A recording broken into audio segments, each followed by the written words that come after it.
The Q1 reality check. Are you building or are you just busy? Good morning. Welcome to Huddle for Success. I'm your host, Duane Gibbs, alongside my partner, Mark Bruce, the Hall of Famer, where we come to you every Monday morning with a full episode packed with tools, strategy, and conversations to help you grow not only in business, but in your personal life and create personal transformation. Today's conversation is definitely going to sting a little bit for some of you. So hang in there. And with that being said, let's huddle up. Good morning. Good morning, Duane. Good to see Uh, you. How's it going? It's going well. This one, if I was listening to this one years ago and maybe even a few months ago, it could sting. Yeah, I think it could. It doesn't mean failure. It just means not clarity. You're off track a little bit, and hopefully we can say some things that will resonate with people today and make it a little bit more clear and an understanding of what and how goals are so important and how to stay with them and carry it out for 2026. So we're halfway through the first quarter of 2026. So here's Man, the question. Where are you at with your goals right now? That's my question for you, the listener. You know, um, Not where you'd hope you'd be, but where you posted on social media about where you were going to be in January, where you told your friends what you actually thought. What did that look like for you? Because what we're seeing is we're seeing a lot of people be really fired up at the beginning of the year, and after weeks go by and we talk to them, they had big goals, they had big plans, they had big promises that they were making to themselves, and at the end of the day, crickets, nothing. yeah. And that becomes a problem, and then that's why they look in our direction and saying, "Hey, how can you help me clarify my goals, and how can I make this happen?" And Mark, I will ask you. I'm sure you've seen this your entire career. What do you think? What do you think the problem is? Well, I mean, it happens after the holidays because it's hard to believe that 6 or 7 or 8 weeks have gone by in the year already, Mm, and you're still busy. People are they're busy. They're doing things, but they're kind of confused. They're kind of confusing that the motion that they're doing is actually progress. hmm They're active, they're working, they're checking the boxes, but when you ask what they've really accomplished towards their goal that they set, they struggle to point to something specific, something concrete. You No know, question. in football, there's the old saying that if you run 100 plays, but you aren't moving the ball down the field, you're just getting tired. So, you know, that's it. Being busy feels productive, but it the progress leaves only progress leaves evidence. If you're not actually doing something towards your goal, you're just being busy and getting tired. So we have a couple questions that we want to pose and throw out there. And so the first question I'll start with, and that is, did you actually start? Oh, wow. Did you plan it? Did you do any research about your goal? Did you talk about your goal? Did you really take action on it? Because, a lot of people spend January prepping. They prep, they get ready to get ready. And then what happens is February shows up and then they realize they never stepped on a field. And so I would say this that and this really hits home for me. Preparation has a deadline. Yeah. Procrastination doesn't. Preparation moves you towards execution, but procrastination keeps you feeling safe. Just, I don't know, Yeah. procrastination is not good. You're never going to move down the field like you were saying. You see in football, when you go in and teams watch film, you prepare, you watch film, but eventually you got to get on the field. You got to start taking action. And if you stay in the film room all season, well, heck, You're never going to win. You're never going to improve. You're never going to be able to get the big trophy at the end of the year. And in this case, be able to achieve your goals. And so that's the problem. Yep, absolutely. You don't want to be stuck in the film room all year. No. You got to you got to make it to Sunday. Get out on the field.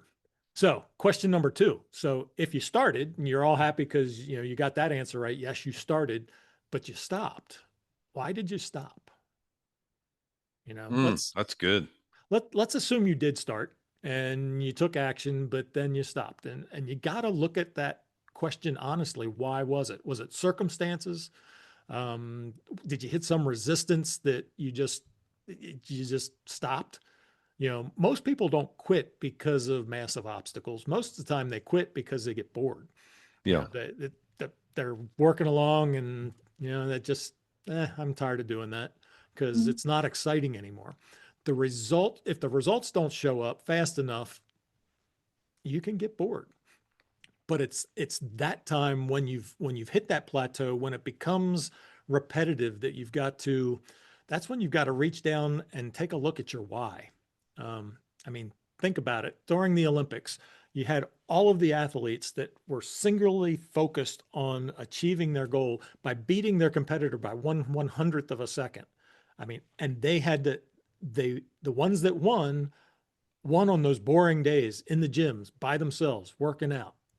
That's what gets them there. So if you stop because things got hard or slow, it doesn't mean you failed. It just means you hit that part where most people quit and you can't quit. You've got to you've got more than 3/4 of the game left this year, and you have to decide that it's time to re-enter the game. That's what I think. I I agree.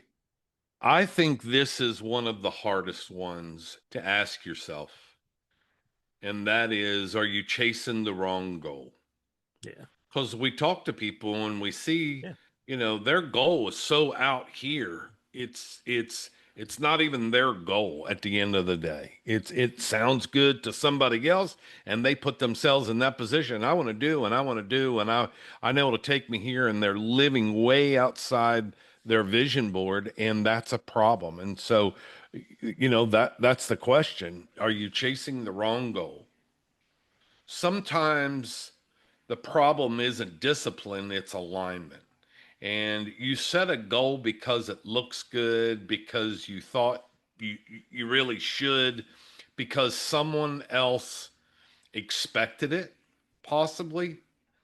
Yeah. I'd say the biggest problem is sometimes when it comes to the surface, you hesitate.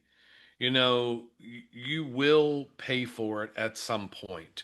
It's going to be a problem. So every goal costs something. Yep. Time, comfort, other opportunities. And if you're not willing to pay the price, it's probably not your goal. And if it's not your goal, let it go. And if it is yours, recommit. Absolutely. Yeah. Yeah. I mean, when I was younger, I mentioned this on a podcast the other day that he asked what we wanted to be when we grew up. And I wanted to be an NBA player. Yeah. Well, well, gosh, I was not willing to pay the price to be an NBA player. Yeah. Um, I wasn't willing to work harder to be able to jump higher and to be faster and quicker and everything that was required. I just wasn't willing. So the time to reset is right now. We're halfway through the first quarter, um, and time is flying. The quarter will be done in a few weeks. So stop drifting. You've got time. If you didn't start today. Yeah. If you started and you stopped, well, restart. And if you're chasing the wrong thing, like Duane said, get clear and pivot to what it is that you truly want, one that you're willing to pay the price for. Where you are right now, it's information. It's not a verdict. Just because you've stopped doesn't mean you failed. You consider it a pause and get back in the game. Yeah, that's such great advice. And so I would say this in closing. You don't need a new year. You don't even need a new plan. You especially don't need more motivation. You just need to make a decision. make a decision on what matters to you and move forward from there. I mean, if you're needing help of saying, "Hey, this isn't the first time that I've put down goals that I want to hit, New Year's resolution I wanted to hit, things that are really important to me and my family want to hit, but I can't." There's an alignment problem. There's a clarity problem. There's something in way of you not being able to motor forward. We're here to help. And so I appreciate you listening to today's episode. I think it hits home for a lot of people. Don't forget to watch our Wednesday and Friday where we do a huddle up session. That's a quick mindful thought of just anywhere from 4 to 6 minutes, and we talk about different topics, really important. But again, if you need help, go to huddleforsuccess.com. You can schedule a free 45-minute consultation. Let's talk it through. Let's figure out what's holding you back. With that being said, stay huddled up and enjoy the rest of your day. Thank you for tuning in to this week's episode of Huddle for Success. If you found it helpful and want to support others on their journey, share this podcast, leave us a rating, and drop your thoughts in the comments. We'll see you next week on Huddle for Success. Stay huddled up.